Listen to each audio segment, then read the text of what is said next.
నమస్తే.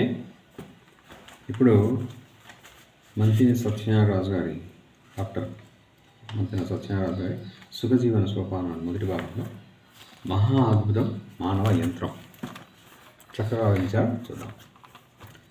మహా అద్భుతం మానవ యంత్రం. మన శరీరం ఒక యంత్రం లాంటిది. మానవ నిర్మిత యంత్రాల కంటే మహాద్భుతమైనది. శరీరానికి తగుమాత్రం ఇంధనాన్ని అందిస్తుంటే నిరాటంకంగా అది నిన్ను నూరేళ్లు నడిచిపోతుంది.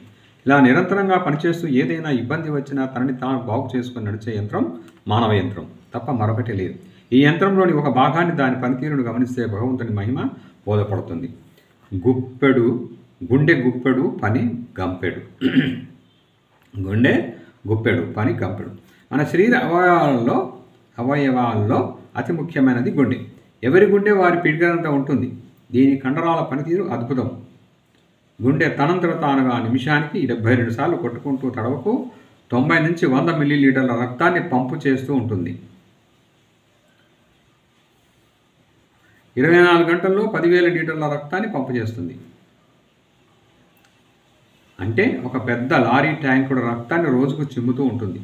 మనం వాడే నీటి మోటార్ వరుసగా 4 గంటలు పనిచేస్తే వేడెక్కి ఆగిపోతుంది.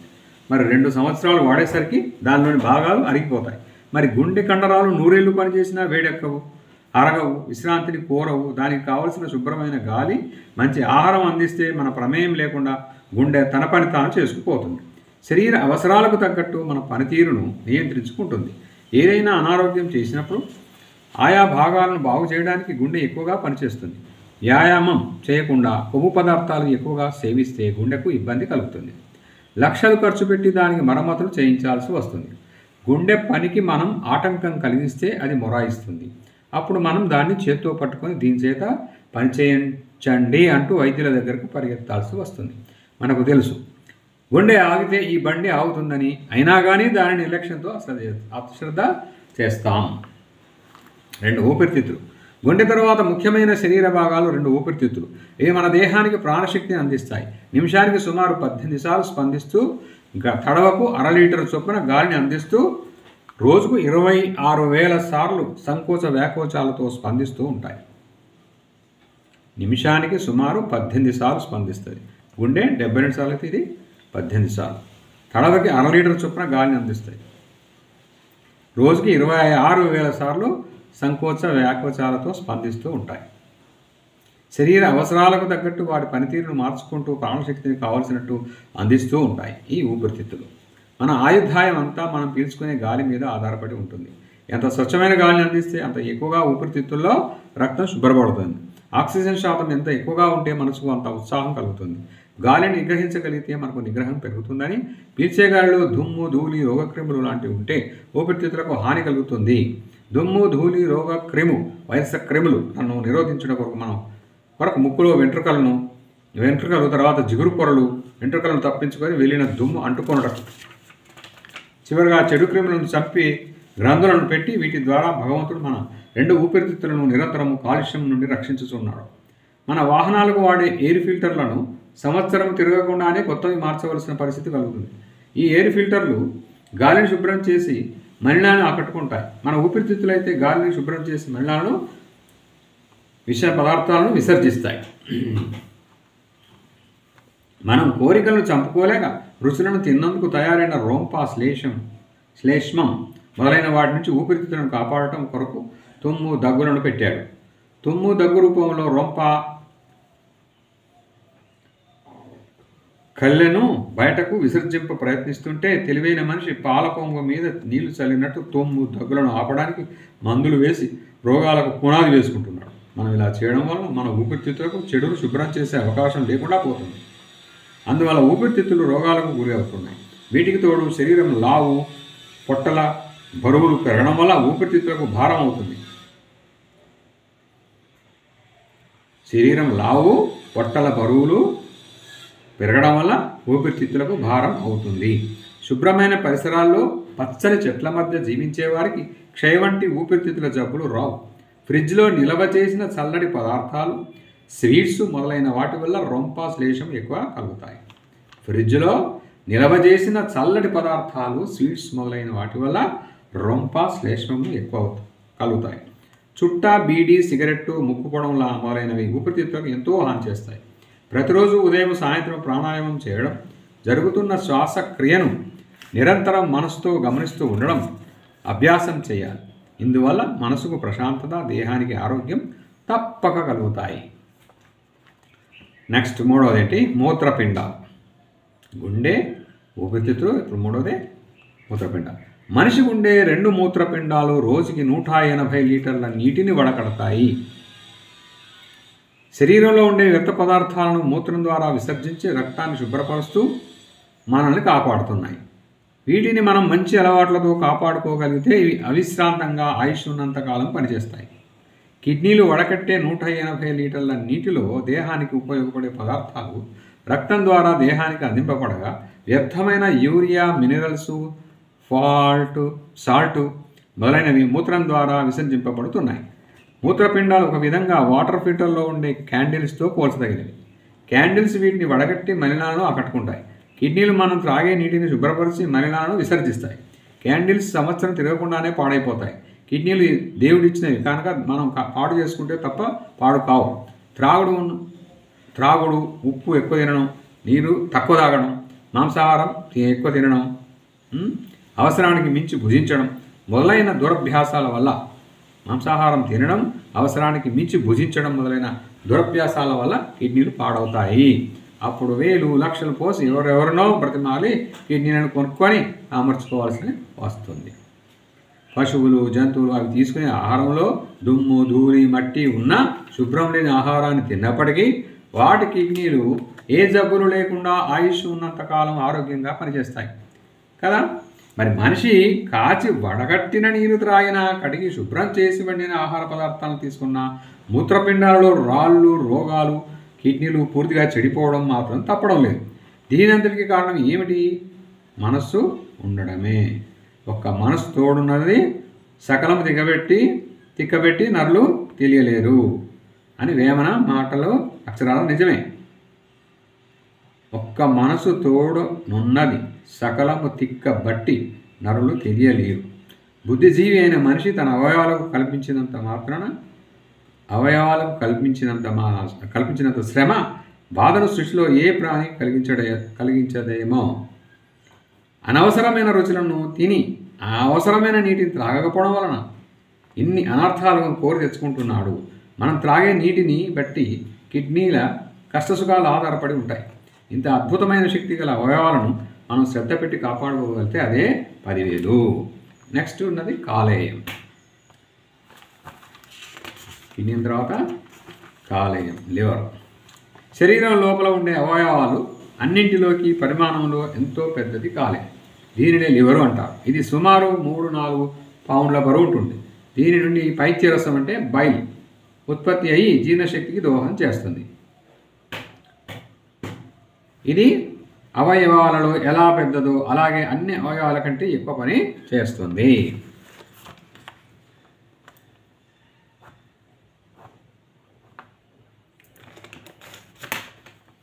శరీరం అంతటికి రోగాల బారిన పడకుండా కాపాడగల శక్తి దీనికి ఒక్కదానికే ఉంది. మనం తీసుకునే ఆహార పదార్థాలు కానీ, మందులు కానీ జీర్ణం అయ్యాక లివర్కు చేరితే లివర్ వాటిని అవసరమైన భాగాలకు, కణాలకు పంపుతూ ఉంటుంది.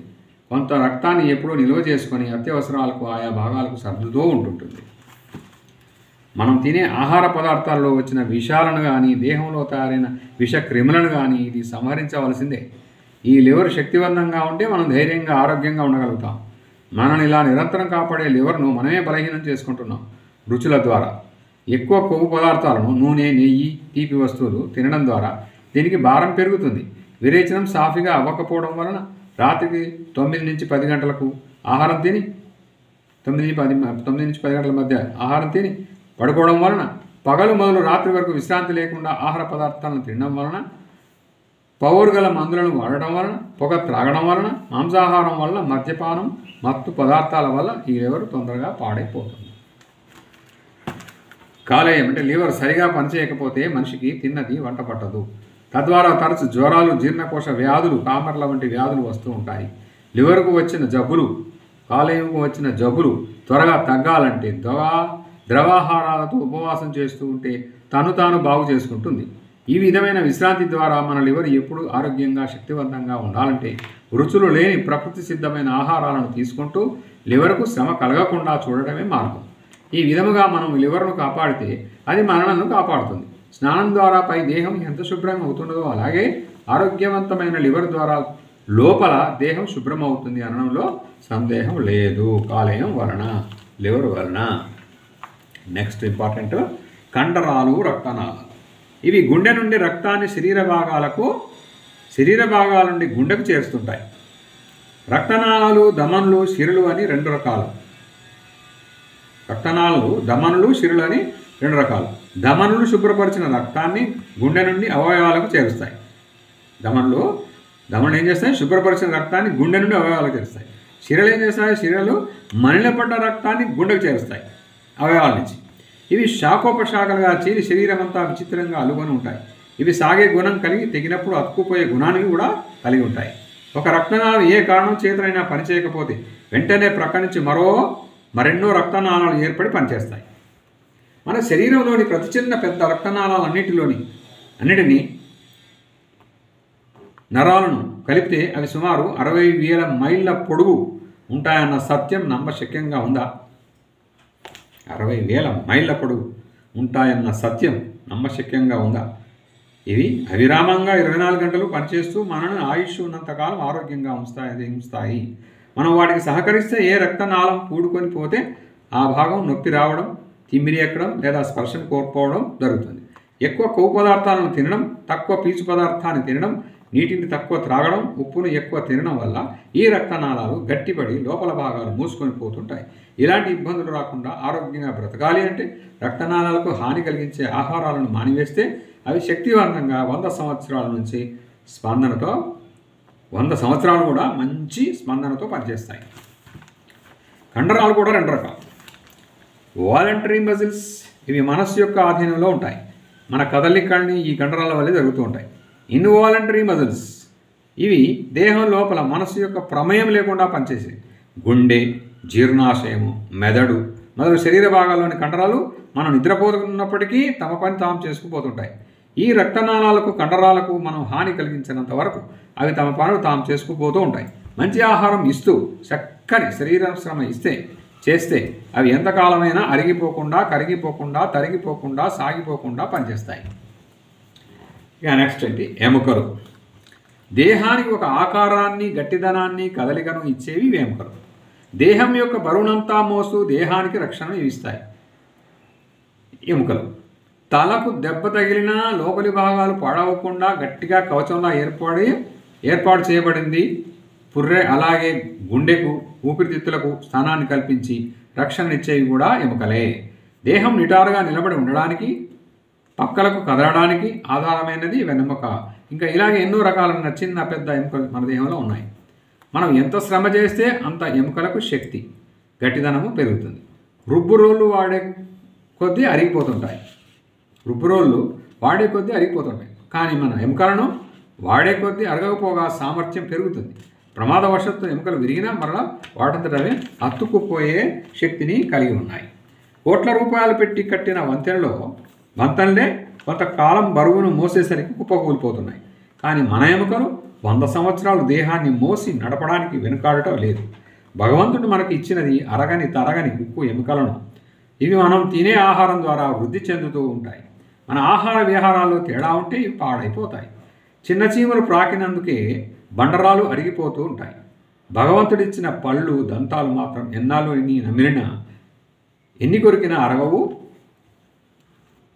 ఇరగవు. ఇంకా చర్మం. శరీరాన్నంతటికి కప్పగా ఉండి లోపలి భాగాలు పాడైపోకుండా కాపాడే అద్భుత నిర్మాణం చర్మం. ఇది స్పర్శను తెలియజేస్తుంది. చెమట రూపంలో మలినాలను విసర్జించుతుంది. చలి, వేడి వంటి వాతావరణ పరిస్థితులకు అనుగుణంగా మారుతూ దేహానికి రక్షణ ఇస్తుంది. రూపాన్ని, రంగుని ఇచ్చి దేహాన్ని ఆకర్షణీయంగా చేస్తుంది. ఇది ఎండకు ఎండదు, చర్మం వానకు నానదు. రబ్బర్లాగా సాగిపోదు, చెక్కలాగా బిగుసుకొని పోదు, రంగు మాసిపోదు, తెగితే ఆటోమేటిక్గా అతుక్కుంటుంది. రంధ్రాలు ఉంటాయి కానీ లీకులు అవ్వవు. ఎండకు చల్లబడి చలికి వేడికే ఆటోమేటిక్ కవచం చర్మం. దీనిని ఆరోగ్యంగా నిలుపుకోలేకపోతే మన కర్మ. దీన్ని మనం అశ్రద్ధ చేస్తే అనారోగ్యానికి లోనై బాధ కలిగిస్తుంది. చిడుము, గజ్జి, తామర మొదలైన చర్మ వ్యాధులు కలగకుండా కాపాడుకోవాల్సిన బాధ్యత మనది. మానవాళిని ప్రాణాపాయ స్థితి నుండి రక్షించడం కోసం సృష్టికర్త సృష్టించిన మరికొన్ని అద్భుతాల గురించి క్లుప్తంగా ఆలోచిద్దాం. ఒకటి, రూపం. ప్రపంచంలో కోటాను కోట్ల మంది మానవులు పుడుతున్నప్పటికీ ఒక మనిషి రూపం వేరొకరికి రాకుండా, ఒకరి ఆకారం ఒకరి ఆకారం మరొకరికి రాకుండా, ఒకరి గొంతు వేరొకరికి రాకుండా, ఇద్దరి మనసులు ఒకే విధంగా ఉండకుండా జన్మలు వస్తున్నాయంటే అది మానవుడికి అందని సృష్టి రహస్యం. నెక్స్ట్, మాట. 84 లక్షల ప్రాణుల వలె మూగజీవుల మనం బ్రతకవలసిన అవసరం లేకుండా దేవుడు మనకు మాట్లాడే విద్యను ప్రసాదించి బాధను, భావాన్ని వ్యక్తం చేసే గుణాన్ని కల్పించినందుకు మనం ఎంతో ధన్యులం. బాధ. అన్నిటికంటే ముఖ్యమైనది బాధను తెలిపే గుణం. శరీరం లోపల జరిగే అనారోగ్యకరమైన ఇబ్బందులు, రోగాలు బాధ రూపంలో మన మనసుకి తెలియకపోతే వైద్యుడి దగ్గరకు మనం ఎందుకు పెడతాము? ఈ గుణం మానవాళికి వైద్యం చేయించుకోవడానికి దోహదం చేస్తున్నది కదా. ఉదాహరణకు, ప్రేగంతా మలంతో నిండి గ్యాస్ తయారైనప్పుడు పొట్టలో వచ్చే నొప్పి మనకు బాధ రూపంలో తెలియకపోతే పొట్ట గురించి శ్రద్ధ తీసుకోవాలని మనకు ఎలా తెలుస్తుంది?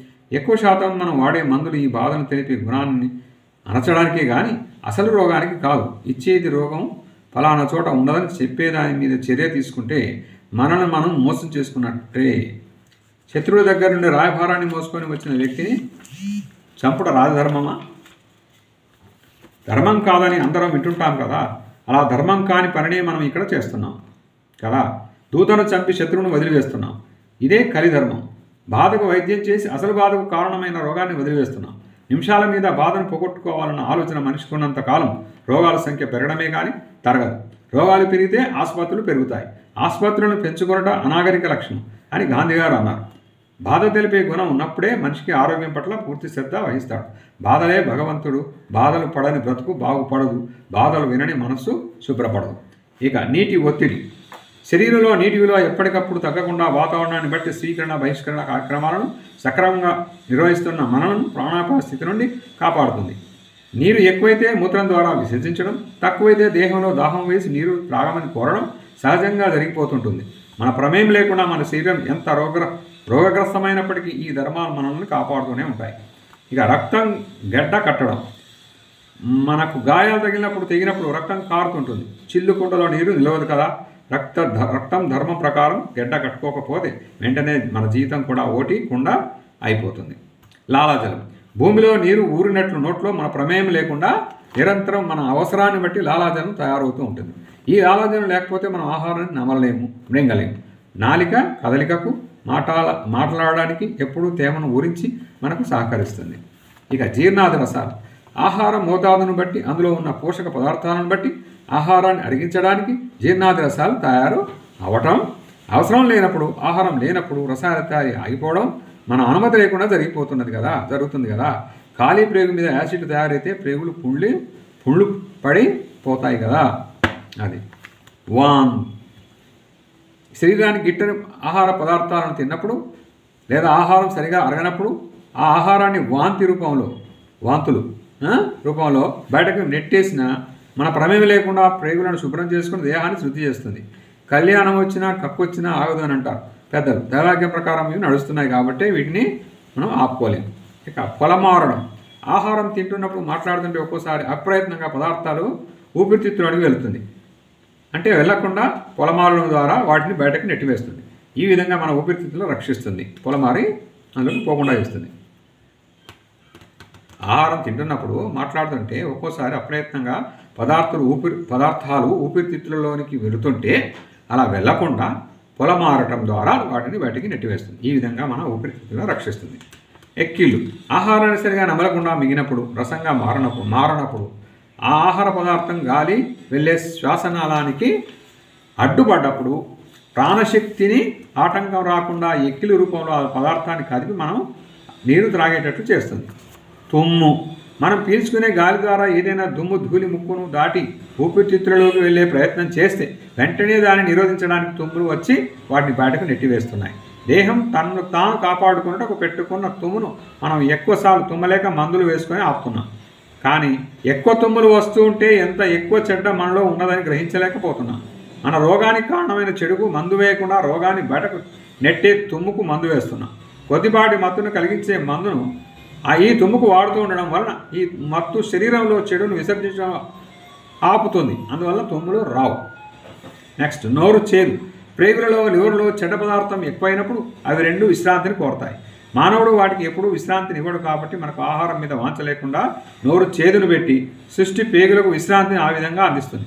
చేదున్నంతకాలం మనం ఏ ఆహారం తీసుకోకపోతే ఆ సమయంలో ప్రేగులు వాడంతట అవే శుభ్రపరుచుకుంటాయి. మనం రోజు ఇంటిని 2 పూటలా శుభ్రం చేసుకుంటూ ఉంటాం. పండగకు ఇల్లంతా పట్టిన బూజును దులిపి ధర్మ ప్రకారం ఇంటిని శుభ్రంగా చేస్తున్నాం. ఆ విధంగానే జీవుడు ఉండే దేవాలయాన్ని శుభ్రం చేయాలనే తలుపు మనకు ఎందుకు రావడం లేదు? దేహం ఉండే దేవాలయాన్ని నిత్యం శుభ్రపరిచే మనిషి తన దేహాన్ని సంవత్సరానికి ఒక్కసారైనా శుభ్రం పూనుకోడు. నోరు చేదును బట్టి శరీరం లివర్ను ప్రేగులను శుద్ధి చేసుకుంటుంటే అది రోగం అనుకొని మందులు వేసి శరీరాన్ని ఆటంకపరుస్తున్నాడు. నోరు చేదు ఉన్నా మనం కోరిక చంపుకోలేక బలవంతంగా ఎప్పుడైతే ఆహారం తీసుకుంటామో అప్పుడు ప్రేగులు చెడును శుద్ధి చేసి కార్యక్రమాన్ని ఆపి ఆహారాన్ని అరిగించే కార్యక్రమాన్ని ముందు చేస్తాయి.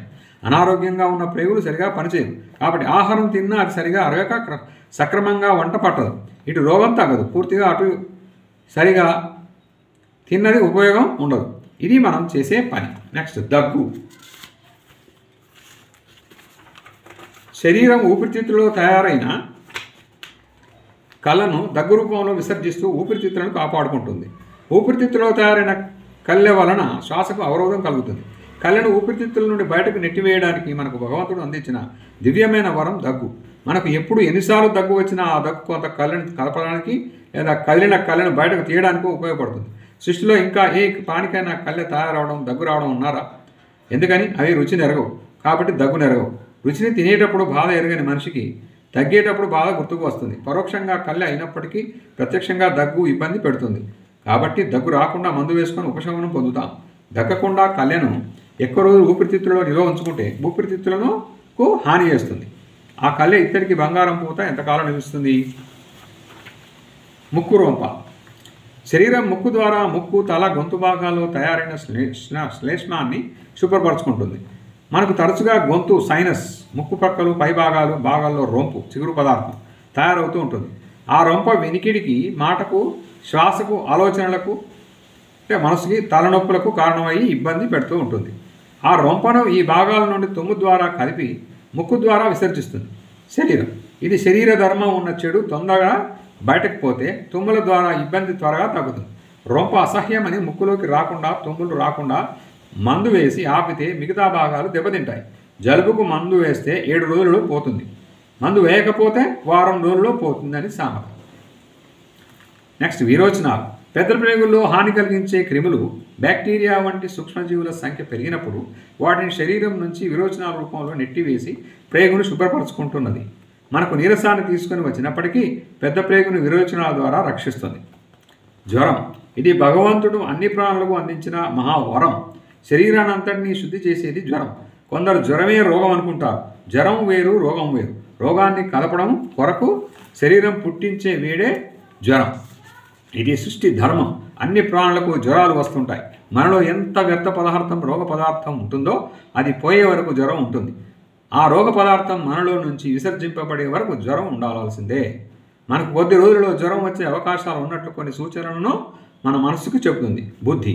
కానీ మన మనస్సు ఇంద్రియములను అదుపు చేయలేక సృష్టి ధర్మాన్ని వ్యతిరేకిస్తుంది. పశు పక్షాదులు మనస్సులోకి ఆహారం వద్దని ఆలోచన వచ్చిన రోజునే మానివేస్తాయి.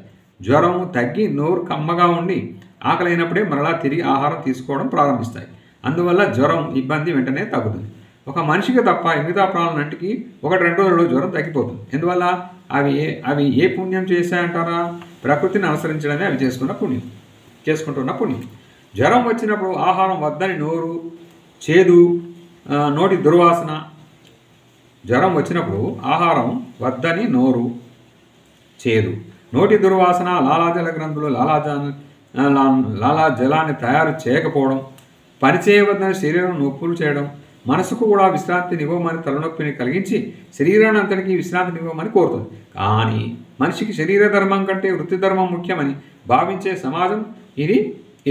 ఇందుచేత మనిషి నొప్పులకు ఒక మందు, జ్వరానికి ఒక మందు వేసుకొని సహించిన మట్టుకు పనిచేయట కొరకు తిని కాలక్షేపం చేస్తాడు. పైగా ఖాళీ కడుపుతో మందులు వేసుకుంటే ప్రమాదమని ఆహారం సహించకపోయినా అలాగే తింటాడు. రోగం వచ్చినప్పుడు తినే ఆహారం రోగానికే కానీ దేహానికి కాదు అని శాస్త్రం. మన పెద్దలు వృత్తి ధర్మం కంటే దేహధర్మానికి విలువనిచ్చారు. దేహధర్మాన్ని మనం కాపాడితే ఆ ధర్మం మనం బ్రతికినన్నాళ్ళు వృత్తి ధర్మం చేసినట్లు కాపాడుతుందని నమ్మారు మన పెద్దలు. పూర్వీకులు శరీర ధర్మం ప్రకారం లంకనాలు చేసేవారు. సిద్ధాంతం ప్రకారం లంకనం పరమౌషధం అన్నారు. మనం వాడే మందులన్నీ మామూలు ఔషధాలే, కానీ లంకనాన్ని మాత్రం పరమౌషధం అన్నారు. జ్వరాలు రోగాలు వచ్చినప్పుడు 4 రోజులు లంకనాలు చేయడం వలన జ్వరం తగ్గిన రోజు నుంచి జీర్ణశక్తి పెరిగి మంచి ఆకలితో ఎక్కువ ఆహారం తినగలిగేవారు.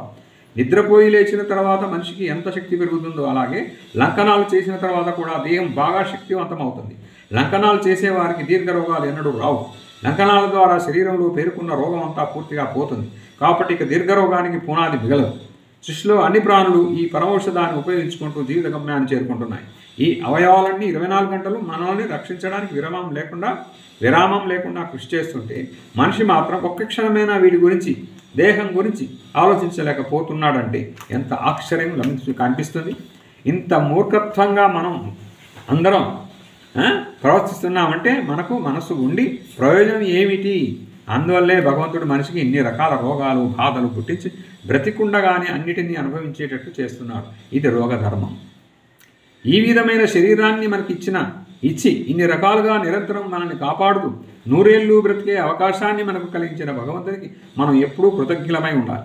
మంచి ఆలోచనలతో పరోపకార బుద్ధితో సజ్జన సాంగత్యం చేస్తూ సచ్చీదురమై జీవితాన్ని సార్థకం చేసుకోవాలి. కానీ అంతా మన చేతుల్లోనే ఉన్నట్లు అహంకరిస్తుంటాం. ప్రక్కవాడి పెన్నును తీసుకొని ఒక్క క్షణం ఉపయోగించుకొని తిరిగి ఇచ్చివేస్తూ థ్యాంక్స్ చెప్పే నాగరికత కళ మనం బ్రతకడానికి అవసరమైన గాలి, నీరు, వెలుగు, ఆహారం ఏ వివక్షత లేకుండా నిరపేక్షంగా అందించే ప్రకృతిలోనూ అంతశక్తికి కృతజ్ఞతలు తెలుపుకునే సంస్కారం లేకపోవడం ఎంత దురదృష్టకరమైన విషయం. ఇంతటి విలువైన మానవ జన్మనిచ్చిన పరాశక్తిని గురించి మనం ఆలోచిస్తున్నామా? దేహమే దేవాలయం, జీవుడే దేవుడని పెద్దల మాటలను స్మరించుకుంటూ సత్ప్రవర్తనతో జీవితాన్ని సార్థకం చేసుకుంటూ నిండా 100 ఏళ్ళు బ్రతకడం మన చేతుల్లో పనే కదా. మరి అలా చేద్దామా? అలా ఉందామా? All the best. Thank you for the viewers and subscribers. Next దాంట్లో మళ్ళీ కలుసుకుందాం నెక్స్ట్ చాప్టర్.